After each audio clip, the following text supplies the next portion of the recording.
नमस्कार दोस्तों, आप देख रहे हैं इंडिया फॉर यू चैनल और मैं हूं आपका दोस्त रवि। इस वीडियो के पहले भाग में हमने दिमाग से जुड़ी कई अनसुलझी पहेलियों के बारे में बात की थी। आइए उसी चर्चा को हम आगे बढ़ाते हैं। डीएमटी और इसका मस्तिष्क पर प्रभाव। डीएमटी या एनएन डाइमिथाइल ट्रिप्टामाइन। हालांकि आप में से ऐसे बहुत सारे लोग होंगे जिन्होंने इसके बारे में पहले नहीं सुना होगा, लेकिन शोध के मुताबिक ज्यादातर लोग इसके प्रभाव को महसूस करते हैं। यह मानव शरीर के साथ साथ पौधों की 60 से ज्यादा प्रजातियों में पाया जाता है। लेकिन डीएमटी मानव शरीर में क्यों पाया जाता है, इस संबंध में कई सारी मान्यताएं हैं। कुछ लोग मानते हैं कि जब मनुष्य बहुत बुरी परिस्थिति में होता है, जैसे कि अगर उसे मृत्यु करीब दिखाई दे, तो हमारा मस्तिष्क इस रसायन का उत्पादन करता है ताकि इस खराब परिस्थिति में भी हम चिंता से मुक्त हो सकें और थोड़ा बेहतर महसूस कर सकें। एक और विचार यह भी है कि नींद की वह अवस्था जिसमें हम सपने देखते हैं, जिसे रेम या रैपिड आई मूवमेंट भी कहते हैं, इससे भी डीएमटी का संबंध हो सकता है।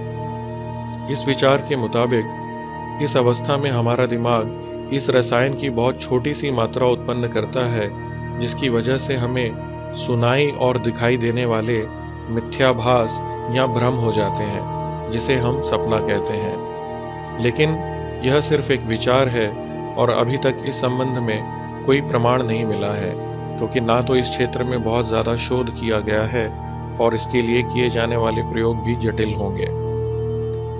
डीएमटी की जो सबसे खास बात है वह यह कि कुछ लोग जो इसे नशे के रूप में इस्तेमाल करते हैं, उनका अनुभव किसी व्यक्ति के सपने में होने वाले अनुभव से बहुत मिलता जुलता है। रिक स्ट्रैसमैन द्वारा 90 के दशक में मनुष्यों पर किए गए अध्ययन के मुताबिक डीएमटी मानव मस्तिष्क में एक चावल के दाने के बराबर की ग्रंथि से निकलता है, जिसे आध्यात्मिक भाषा में थर्ड आई या तीसरी आंख भी कहते हैं। लेकिन इस ग्रंथि के बारे में हम जानते तो हैं, लेकिन अभी हम इसे पूरी तरह से समझ नहीं पाए हैं। टेरेस मैककेना एक दार्शनिक, लेक्चर और लेखक हैं। इन्होंने साल 1967 से 1994 तक डीएमटी का सेवन नशे के रूप में किया और इससे होने वाले अनुभवों पर उन्होंने एक किताब भी लिखी। उनके अनुसार इसका सेवन करने के कुछ मिनट के भीतर ही ऐसा लगता था जैसे वह अपने मस्तिष्क में प्रवेश कर गए हैं और जहां कई अजीब तरह की मशीनें हुआ करती थी और इस जगह पर बहुत ज्यादा ऊर्जा भी महसूस होती थी। एक और अनोखी बात यह थी कि जब भी वह यहाँ पर आते थे, यहाँ पर मिलने वाली मशीनें उनका स्वागत करती थीं। लेकिन कुछ समय वहां बिताने के बाद सब कुछ अपने आप खत्म हो जाता था और मशीनें उनसे विदा लेकर अपनी दुनिया में चली जाती थीं। एक बार तो ऐसा भी हुआ जब उन मशीनों ने मिलकर कहा कि यह सब पहले भी हो चुका है। उनके अनुसार दूसरे किसी नशे के मुकाबले डीएमटी से मिलने वाला अनुभव बिल्कुल वास्तविक प्रतीत होता था, जैसे कि वो सचमुच वहां उन मशीनों के साथ हों। लेकिन वो क्या कहती हैं, यह समझ से परे था। हो सकता है कि ये मशीनें किसी समानांतर समय में मौजूद हों और डीएमटी के सेवन से हम उस आयाम में पहुंच जाते हों। एक और घटना है जहां उन्होंने डीएमटी का सेवन अपने कुछ दोस्तों के साथ मिलकर किया और जब वो इसके प्रभाव से बाहर आए तो उन सबके अनुभव एक जैसे थे। उन सब ने कहा कि वो एक ऑपरेशन टेबल पर एक साथ बैठे हुए थे और एलियंस जैसे दिखने वाले जीव उन पर नजर रख रहे थे। एक एलियन जो उन सबका लीडर लग रहा था, उन्हें एक कोने में बैठकर देख रहा था। सबसे चौंकाने वाली बात यह थी कि उन सब ने एलियंस के लीडर की जो रूपरेखा बताई थी, वो एक जैसी थी। जो भी लोग डीएमटी का सेवन करते हैं, उन्हें इस बात का यकीन है कि डीएमटी उन्हें एक दूसरी दुनिया में ले जाती है जो कि वास्तविक है। लेकिन डीएमटी और इसके प्रभाव से जुड़ी इतनी पहेलियां हैं कि इस बारे में प्रामाणिक रूप से कुछ भी कहना अभी संभव नहीं है। और हाँ, डीएमटी एक प्रतिबंधित दवा है और इसका सेवन कानून के खिलाफ है। रियलिटी या यथार्थ। सुनकर शायद आपका दिमाग चकरा जाए, क्योंकि यथार्थ को शब्दों में बांधना बहुत मुश्किल है। चाहे वैज्ञानिक हो या दार्शनिक, सभी इस सवाल से रूबरू हो चुके हैं, और जब भी किसी जवाब के बारे में सोचते हैं, इसे समझना उतना ही मुश्किल हो जाता है। यथार्थ को समझने के लिए वैज्ञानिक चेतन और अवचेतन यथार्थ के बीच के संबंध को समझने का प्रयास कर रहे हैं। ऐसा क्यों है कि सांस लेना, पलकें झपकना, दिल का धड़कना, ये सब बिना किसी प्रयास के या बिना हमारे सोचे अपने आप हो जाता है, जबकि बाकी कई सारे काम करने के लिए हमें प्रयास करना या सोचना पड़ता है।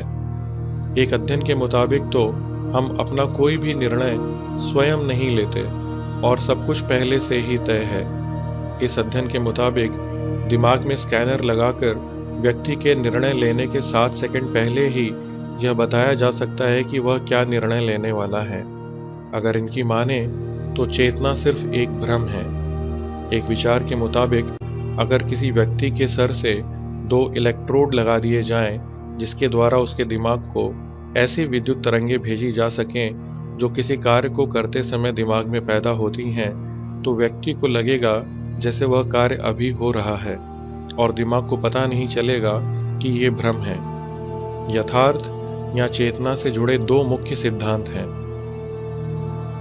पहला, जिसे कहते हैं फेनोमेनलिज्म, जो इस बात पर आधारित है कि अनुभव व्यक्तिपरक होता है। मतलब आप जो देखते हैं वही आपके लिए सच बन जाता है, और जो आपने नहीं देखा वह अस्तित्व में नहीं रहता। इस सिद्धांत के अनुसार कोई भी चीज तभी अस्तित्व में आती है जब आप उसके बारे में सोचते हैं। मतलब जिस डिवाइस पर आप यह वीडियो देख रहे हैं या जिस कुर्सी पर आप बैठे हैं, वह सिर्फ तब तक अस्तित्व में है जब तक आप या कोई और उसके अस्तित्व को लेकर चेतन है। किसी चीज के लिए आपकी अनुभूति खत्म, मतलब उस चीज का अस्तित्व खत्म। सुनने में अजीब लगता है, लेकिन इसे सही या गलत साबित करने का कोई तरीका नहीं दिखता। एक और प्रचलित सिद्धांत है सोलिप्सिज्म, जिसके अनुसार व्यक्तिगत चेतना के अलावा बाकी सब भ्रम है। आप अपने आसपास जो भी देख रहे हैं वो बस एक जटिल या पेचीदा सपना है। इस विचार के अनुसार सपने और जिसे हम यथार्थ कहते हैं, इनमें अंतर कर पाना संभव नहीं है। तो फिर यथार्थ क्या है? शायद यथार्थ सिर्फ वही है जो हम बनना चाहते हैं। कुछ लोगों के अनुसार शायद हम यथार्थ को कभी समझ नहीं पाएंगे, क्योंकि यह हमारी समझ से कहीं ज़्यादा जटिल है, और हम अपने दिमाग की सोचने की सीमाओं से बंधे हुए हैं। लेकिन निराश ना हो, क्योंकि ये किसने कहा कि जीवन का आनंद लेने के लिए उसे समझना भी जरूरी है।